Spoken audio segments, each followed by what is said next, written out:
Señor nos bendiga ricamente a todos. Damos muchas gracias al Señor que aquí estamos en este culto de alabanza, de adoración al Señor, y ahora vamos a su palabra. Y agradecemos al Señor la oportunidad que tenemos de reunirnos libremente, públicamente, y todos nosotros colectivamente, y así cantar al Señor. Hay muchos lugares que no pueden hacer esto. Las personas no pueden ir a la iglesia, lugares donde hay persecución, donde no hay condiciones para hacerlo. Sin embargo, el Señor nos lo da. Y eso no solamente es motivo para estar agradecidos del Señor. Si usted me pregunta a mí, ¿cuál es tu día favorito? Mi día favorito es el domingo en la mañana, aquí, donde juntos nos reunimos como una familia en el Señor. Pero eso, que es motivo de gratitud, también es algo por lo cual el Señor nos va a demandar. ¿Cómo hemos usado la libertad y el privilegio que Él nos ha dado? ¿Cómo nosotros valoramos eso? Por eso quisiera traer unas exhortaciones relacionadas con ese privilegio que tenemos, pero que es un mandato del Señor de congregar. No es algo opcional. No es que yo me voy a congregar si puedo. Y hay personas que lo ven así. Otros lo ven como que es importante hasta que no se me aparezca algo más importante o interesante para mí. Quiere decir que sí, congregarse es importante, pero hay cosas que son mucho más atractivas y que la consideran más importante. Por lo tanto, si llegó el domingo, pero hay algo más interesante o importante para mí, sacrifico el domingo. Hay personas que lo ven así. Sin embargo, vamos a ver qué nos dice la Escritura de eso. Y los que me conocen saben que cada cierto tiempo hablo de lo mismo. El apóstol Pablo le dice a Timoteo, persiste pues en lo que has aprendido. Y siempre tenemos que estar recordando lo que la Escritura nos dice, sobre todo lo que el apóstol Pablo llama el consejo de Dios. ¿Y dónde comienza el consejo de Dios? En el libro de Génesis y termina en el libro de Apocalipsis. Y cada cierto tiempo tengo que ir a temas que ya conocemos y manejamos para que no lo olvidemos, para que sepamos que el no congregarse es una falta a Dios. Yo sé que muchas personas podrán tener excusas que ellos mismos han creído y que entienden que son valederas.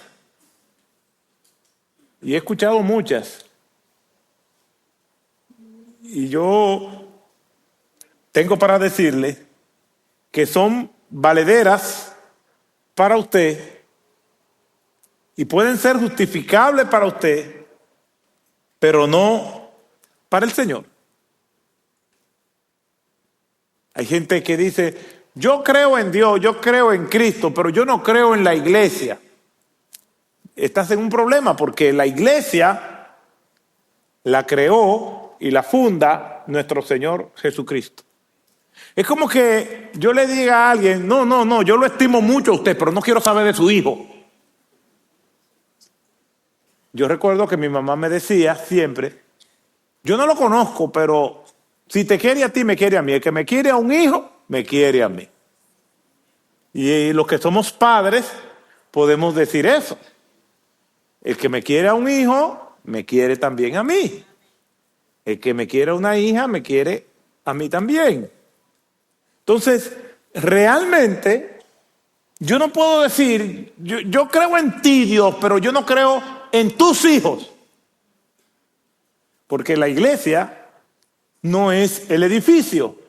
La iglesia está formada por nosotros, el pueblo de Dios, sus hijos. Bueno, lo que pasa es que en la iglesia hay demasiada gente hipócrita e imperfecta. ¿Y cuál es la respuesta? ¿Caben más? Vengan. Hay espacio para más. O sea que eso no es una razón para decir. Y la mejor definición es que la iglesia es un hospital donde todos estamos en tratamiento. Yo no puedo poner como excusa, el hospital está lleno de enfermos, se me puede pegar una enfermedad peor que la que yo tengo. Bueno, pero si necesito internamiento, para allá voy. Entonces, la Escritura no valida ni recibe todas esas excusas. Que no me buscan, que me hicieron tal cosa, que me hicieron aquello, que yo no voy, que una vez yo vi esto. Sí, usted lo vio y le hicieron, pero Dios no es el culpable. Y por encima de todo eso, Dios nos dice, por medio de su palabra, lo siguiente. Y le invito a que vayamos al libro de Hebreos,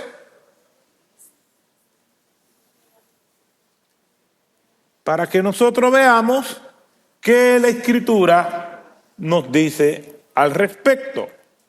Capítulo 10, verso 25. Hebreos 10, 25. No me eche la culpa a mí, aunque yo quiero que usted se congregue.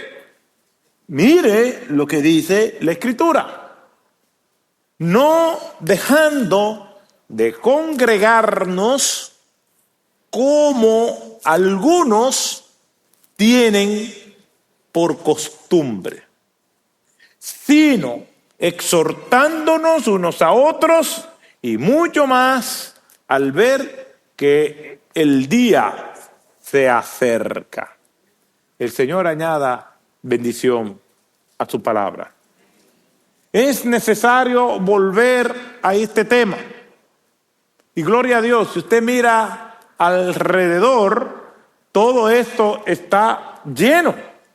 Y gloria a Dios por eso. Y anima mucho ver que le damos importancia. Quizás ese no sea un problema en esta iglesia. Pero el congregarse no solamente tiene que ver con asistir, sino también tiene que ver con la puntualidad. Y quizás tampoco ese sea un problema mayor, pero tenemos que volver a la verdad de las Escrituras para recordar y depositar en nuestros corazones eso que el Señor nos dice y nos exhorta. Todos nosotros tenemos fresco en nuestras mentes aquellos días terribles de la pandemia, donde no podíamos congregarnos.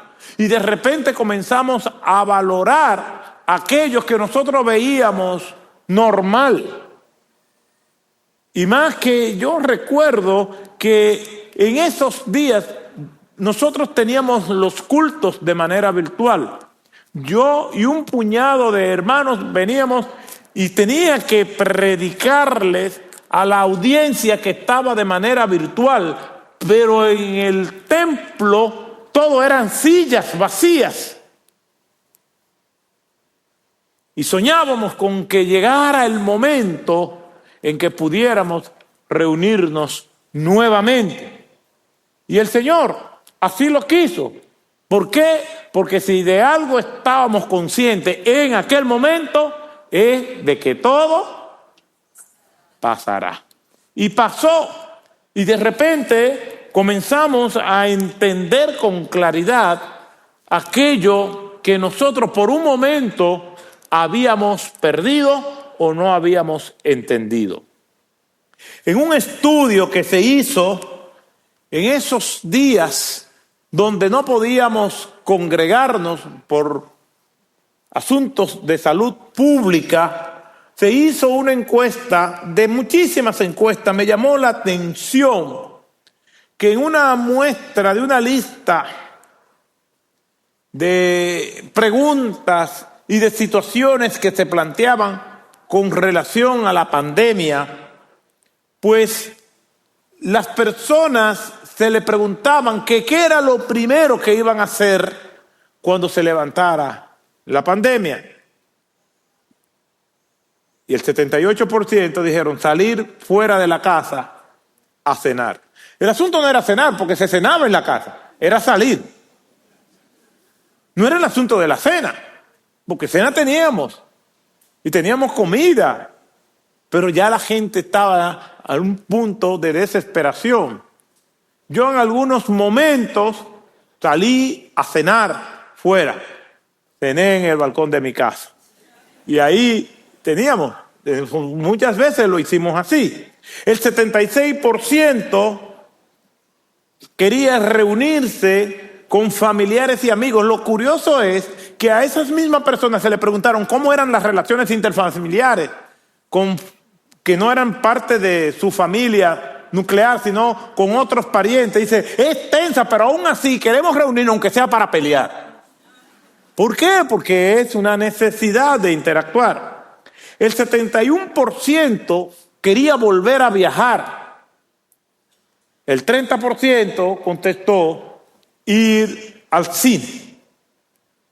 Me pregunto qué hubieran contestado cualquiera que se considera cristiano y le hubieran hecho la misma pregunta. Yo creo que si todos somos genuinamente cristianos, la respuesta es poder congregarnos nuevamente y adorar al Señor juntos, como pueblo, públicamente, colectivamente, libremente, como un solo pueblo delante del Señor. Y así el Señor nos complació y aquí estamos, cantando libremente al Señor.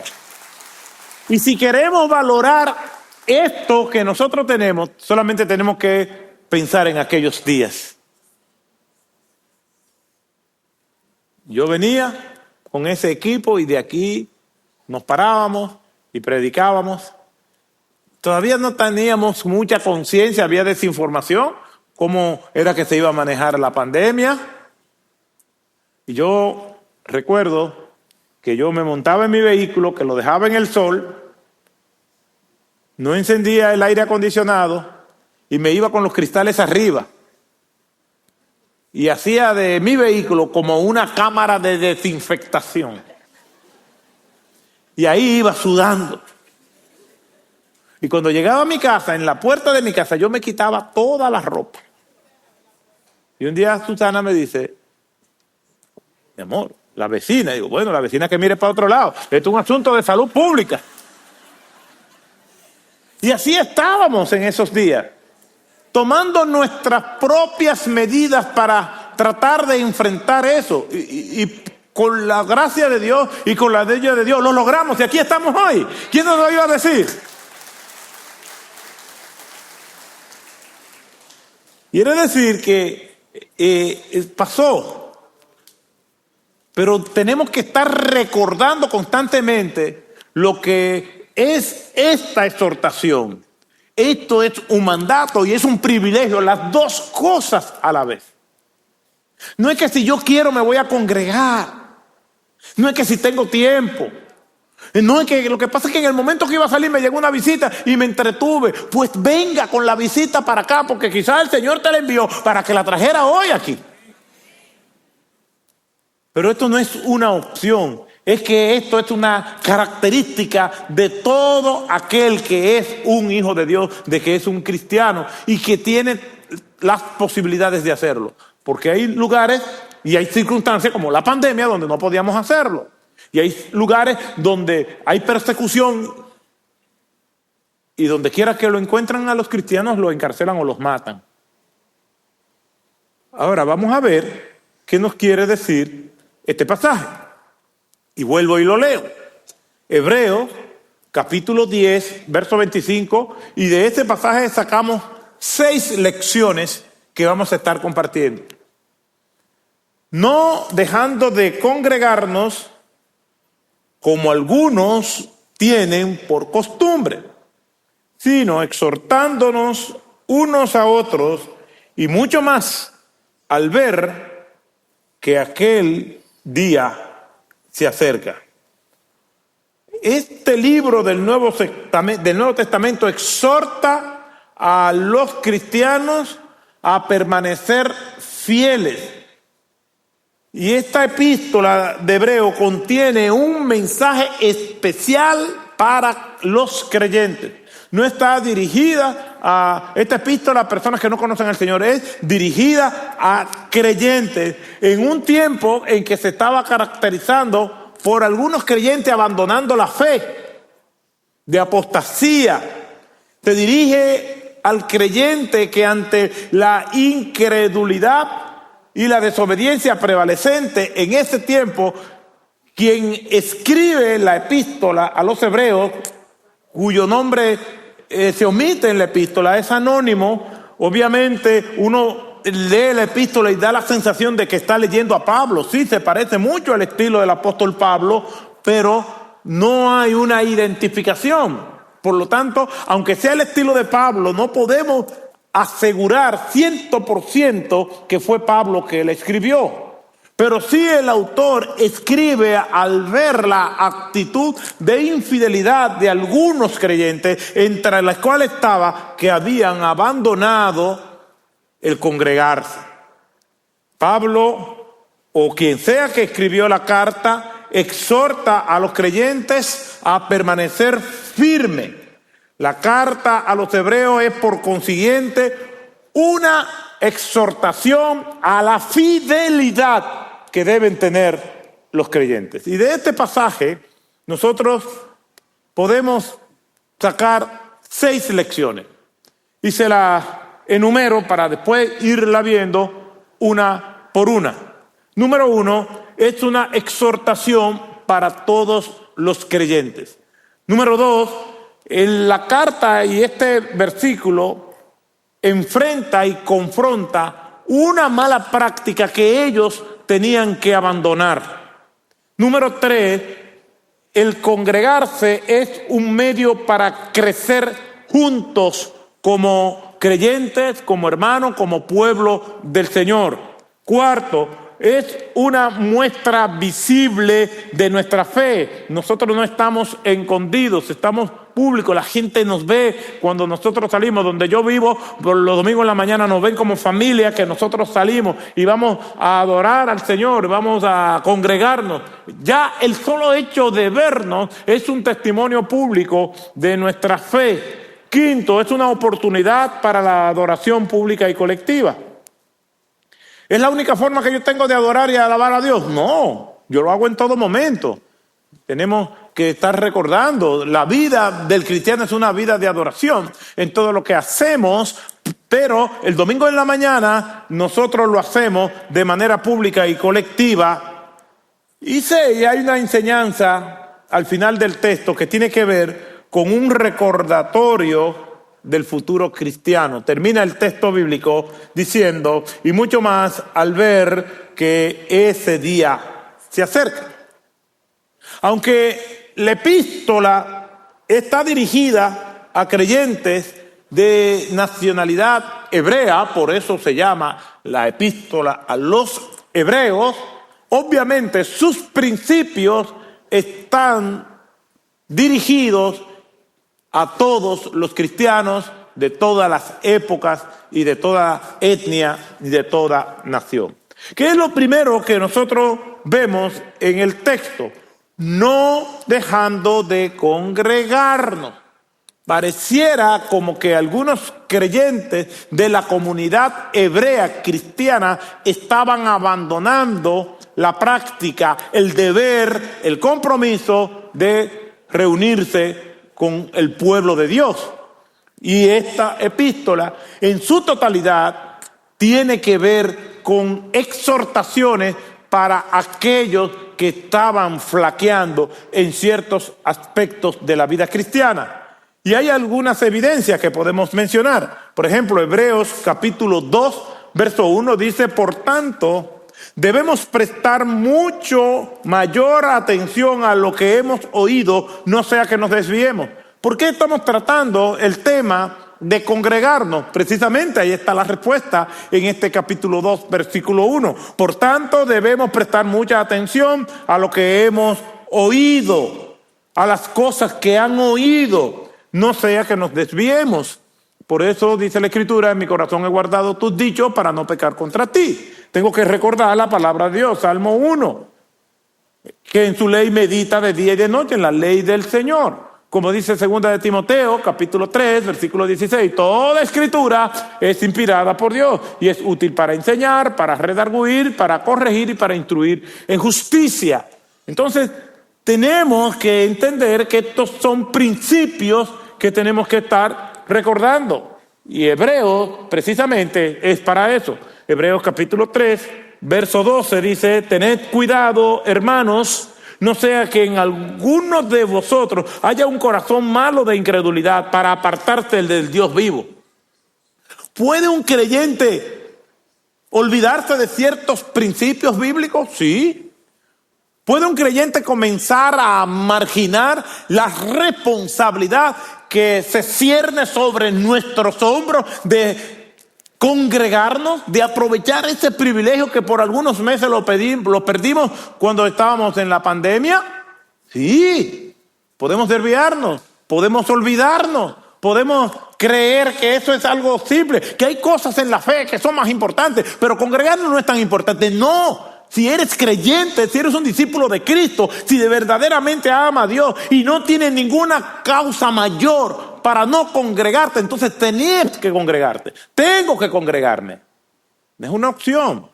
Por eso, hay estas exhortaciones. Tened cuidado, hermanos, no sea que en alguno de vosotros haya un corazón malo de incredulidad para apartarse de Dios vivo. Si comienzas a marginar el congregarte y a faltar, llegará un día que no te hará falta. Eso fue algo que leí y me llamó la atención. Claro que sí. Podemos acostumbrarnos a algo que está mal. Y la exhortación es que tenemos que tener cuidado. Tened cuidado. No sea que en alguno de ustedes haya un corazón malo de incredulidad para apartarse del Dios vivo. Y entonces viene la exhortación y la advertencia en el mismo capítulo 10, versículo 31. Horrenda cosa es caer en manos del Dios vivo. Quiere decir, no solamente es el riesgo de irnos enfriando, porque nos vamos acostumbrando a faltar y a subestimar el hecho de que tenemos que congregarnos, que hay mucho tráfico, que está lejos, pero usted no quiere ir al cielo y está más lejos. Entonces, horrenda cosa es caer en manos del Dios vivo. Si no obedecemos al Señor y no aprovechamos los privilegios que el Señor nos da, es horrible entonces caer en su disciplina. ¿Y quiénes pueden caer en la disciplina del Señor? Aquellos que son hijos. Dios disciplina a sus hijos y azota a todo aquel que le ha recibido como padre y él lo ha recibido como hijo. Eso es lo que nos enseña la Escritura. A partir del versículo 19 de este capítulo 10, el autor hace una serie de exhortaciones a los creyentes a perseverar en Cristo. Y una de esas evidencias de la perseverancia es congregarse. No es tan sencillo, no es que yo voy si quiero. Es que hoy amanecí cansado. No. Es que tenemos que congregarnos.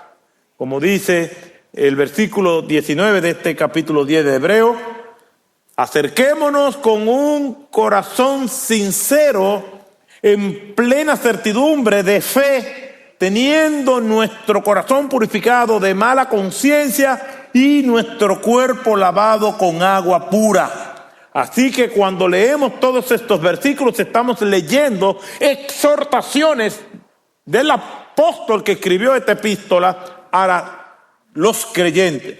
Por las alusiones que hay, parece ser que el templo todavía no había sido destruido. Por lo tanto, entendemos que esta epístola se pudo haber escrito antes del año 70, que es cuando se destruye el templo de Jerusalén. Lo que quiere decir que esta epístola no presenta las hostilidades crudas que vinieron por parte del Imperio Romano porque se fueron acrecentando a medida que fueron pasando las décadas. La primera persecución contra los cristianos fue en el año 64. Pero se recrudecieron a partir del año 70 con la destrucción del templo de Jerusalén. No solamente contra los cristianos, sino contra los judíos. Así que nosotros nos encontramos con esta epístola, con esta serie de exhortaciones de creyentes que estaban pasando por situaciones de persecución ya. Las primeras persecuciones contra los cristianos, recuerden que siempre le digo lo mismo, no fue por parte del Imperio Romano, sino los mismos que persiguieron a nuestro Señor Jesucristo. Y por parte del Imperio Romano a partir del año 70. Quiere decir que los creyentes estaban siendo perseguidos. Y a pesar de las persecuciones, se les dice, no dejen de congregarse. La situación no era fácil, no era favorable, no tenían las facilidades que nosotros tenemos hoy en día y que nosotros en este país, en esta iglesia, tenemos para desplazarnos, para movernos. Nadie nos está vigilando, no estamos siendo perseguidos. Por lo tanto, a mayor libertad, mayor exigencia del Señor, que dice la Escritura, que al que mucho se le ha dado, ¿qué pasa? Mucho se le va a demandar. Mientras más libertad tenemos, mayor va a ser la exigencia y que el Señor hace, y tendremos que dar cuenta de cómo hemos usado esta libertad que el Señor nos da. Quiere decir que lo primero que encontramos en este pasaje es que es una exhortación para todos los creyentes. No es que para unos sí, para otros no. Incluso estos hermanos estaban pasando por esa situación de riesgo, de hostilidades, de persecución en contra de ellos. Aún así la exhortación está vigente. No dejen de congregarse. El autor, siendo congruente entre lo que exhorta, entre lo que le está diciendo, también se incluye él. Él no se siente tan puro, tan santo, como que las exhortaciones solamente son para ellos. Por eso los predicadores, lo que estamos haciendo uso de la palabra de Dios, nos incluimos también. Él dice, no dejando de congregarnos. Él se incluye. Él no está blindado ni inmune a caer en una debilidad en un momento determinado y dejar de congregarse. Dice, no, también la exhortación me incluye a mí. No dejando de congregarnos, dice él. Él se incluye, incluso en Hebreos 10:19, él también se incluye. Acerquémonos, se incluye también con corazón puro, con corazón sincero, en plena certidumbre de nuestra fe. Todos estamos en esta exhortación y todos podemos caer en un momento de desobediencia, de debilidad y comenzar a flaquear en cosas en las que nosotros tenemos que estar firmes. Y tenemos que valorar el privilegio que el Señor nos da de congregarnos y poder decir, como decía el salmista en el Salmo 122:1, yo me alegré con lo que me decían, a la casa de Jehová iremos. Cuando se nos pregunte, ¿para dónde va? Vamos para la casa del Señor. Y el día del Señor ya comienza desde el sábado. Por eso, no quiero decir que estamos guardando el sábado, pero ya nuestra mente está puesta en el domingo. Hay personas que el domingo entonces es que comienzan a pensar qué es lo que se van a poner para ir a la iglesia. Y a dar vuelta. Y a tropezarse todos en una misma casa. Y sal del baño, que yo voy, no dure tanto. Y ya la temperatura va subiendo. Y se va molestando. Y que yo me voy ahí adelante. Y que yo esto. Y cuando se montan todos y estoy ahí botando humo y fuego que están. Esa no es una actitud para ir a la iglesia. Y va como un cementerio en este vehículo. Todo serio. Dime, ¿qué es? Es una cosa seria. Si yo me descuido, también me pasa. Además, me ha pasado. Vamos a confesarnos todito aquí. Sí, porque yo estoy como tirando y yo veo como que me están dejando dormir solo. Y digo, sí, está bien, a mí me ha pasado. A mí me ha pasado. Y tengo que ser previsor, porque así como el Señor quiere que nosotros nos congreguemos y vengamos con una limpia conciencia y una actitud para recibir todo lo que el Señor nos quiera dar, y nosotros volcarnos en adoración y cantar al Señor en gratitud al Padre y fusionarnos en un abrazo con todos nuestros hermanos. Así como el Señor quiere eso, también el diablo hace su trabajo para que eso no se dé. Y cuando ya él se da cuenta que no puede detenernos, se monta con nosotros en el carro.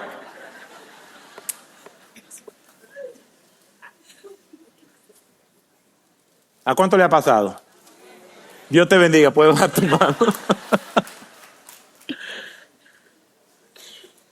Es una exhortación.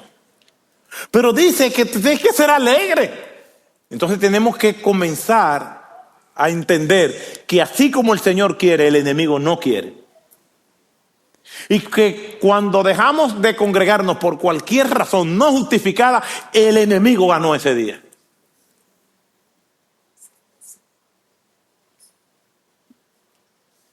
Este Salmo 122:1 expresa con mucha emoción la alegría y el gozo de llegar a la ciudad de Jerusalén. Los peregrinos venían a la ciudad de Jerusalén, manifiestan su felicidad porque están acercándose al templo a adorar al Señor.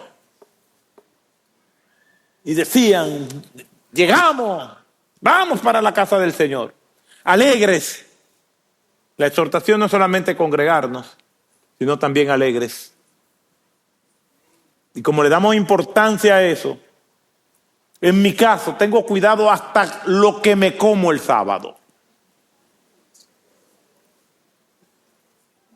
Porque en 33 años ya ustedes sabrán que he pasado de todo. 33 años de ministerio, por favor. Es posible que uno se coma algo el sábado y eso inicie su venganza el domingo en la mañana, uno aquí parado. Entonces, hasta eso, ¿por qué? Porque el día del Señor comienza en esta preparación mental, física, todo en orden para que no haya ningún tipo de situación que nos quiera amargar la vida, nosotros viniendo alabando en el nombre del Señor. ¿Por qué? Porque con unos cólicos no hay quien adore al Señor. Y los sudores fríos. Entonces, tenemos que entender eso. La actitud de prepararnos, de darle importancia. Cuando una persona se va de viaje, tiene todo listo. Prepara con anticipación y arma su equipaje y piensa en lo que se va a llevar, en lo que no se va a llevar, todas las previsiones, los pasaportes, el dinero y todo esto está en orden porque le da importancia a eso. Hay un viaje que nosotros hacemos a la presencia del Señor cada domingo. Vamos a prepararnos y vamos a disfrutarlo a la máxima expresión con toda plenitud, sabiendo que el Señor está contento porque nosotros también estamos contentos para encontrarnos con Él como pueblo. Pero tenemos que darle importancia a eso. Tenemos que saber que es un mandato y que es un privilegio que el Señor nos da. Somos una familia en Cristo Jesús y el Señor quiere que nosotros honremos eso. Tengo algunas preguntas para ti. ¿Realmente entiendes que Hebreos capítulo 10, verso 25 es una exhortación imperativa, es decir, un mandato? ¿Sí o no? Pues ya es suficiente. Con que el Señor lo ordene, con que el Señor lo diga, ya, con eso es suficiente. Con que nosotros lo entendamos, vamos a valorarlo. Bendito sea el nombre del Señor, esto está lleno y gloria a Dios. Pero se puede llenar más todavía. Y no solamente yo debo entender que eso el Señor me lo dice a mí, sino que también yo tengo que ser un portavoz decirle al hermano, yo no te vi el domingo, ¿qué te pasó? Y se le digo, no, tenemos que hablar, hay muchas cosas que no me gustan, pues exhórtalo y repréndelo en el nombre de Jesús. Y si no te gusta la IVO, pues entonces vete a otra iglesia buena y adora al Señor allí, pero no dejes de congregarte. Porque hay personas que dicen, no, que no me gusta, la IVO, me hicieron esto, me hicieron aquello, a mí me lo han dicho. Y yo le he dicho, a que no te han hecho más que a mí. Ustedes se imaginan, y el pastor, no, que está quillado con la iglesia y no vino a predicar hoy. No. Yo tengo que venir, el Señor me llamó a esto y yo no solamente soy pastor, yo soy también oveja y este mandato también es para mí. Por eso es que Pablo, el apóstol, iba a decir Pablo, el autor de Hebreos se incluye, no dejando de congregarnos. Y yo digo también, Otto, no dejando de congregarte, porque mi corazón se puede llenar de amargura por cualquier razón. Y el pastor dice que no va a predicar más. Y hay un hermano que tiene la vida imposible. O es ese hermano o él. ¿Usted se imagina? Claro, no está mala la idea, pero no debe ser así. El Señor nos llama a esto. Primera pregunta, ¿tú crees que esto es un mandato del Señor? Segunda pregunta para meditar. ¿Crees que has sido tú o yo? ¿Hemos sido lo suficientemente fieles en esta exhortación? Y han habido situaciones donde has faltado sin justificación alguna. Si hay una situación familiar, tú dices, yo no voy para la iglesia, yo no soy ningún hipócrita. Déjame decirte algo. La exhortación está por encima de tus sentimientos. No, que yo no voy a estar de hipócrita ya, de que como tú. Y entonces le dicen a la pareja, sí, tú sí eres hipócrita, por eso tú vas. Déjame decirte, no es hipocresía cuando lo que uno tiene que hacer es lo correcto. No es hipocresía cuando lo que uno tiene que hacer es lo correcto. Y lo correcto es congregarnos. Entonces, si tú entiendes que en algún momento tú has fallado, pues entonces no tienes otra opción que decirle, Señor, perdóname, porque no me congregué. Perdóname porque no valoré en ese momento lo que yo tenía que hacer. Perdóname porque tuve una situación con alguien y me desquité contigo. Ayúdame a no hacerlo. Algo que siempre digo es que hay veces como que un culto me gusta más que otro. El culto hoy sí estuvo bueno. El del domingo pasado, regular.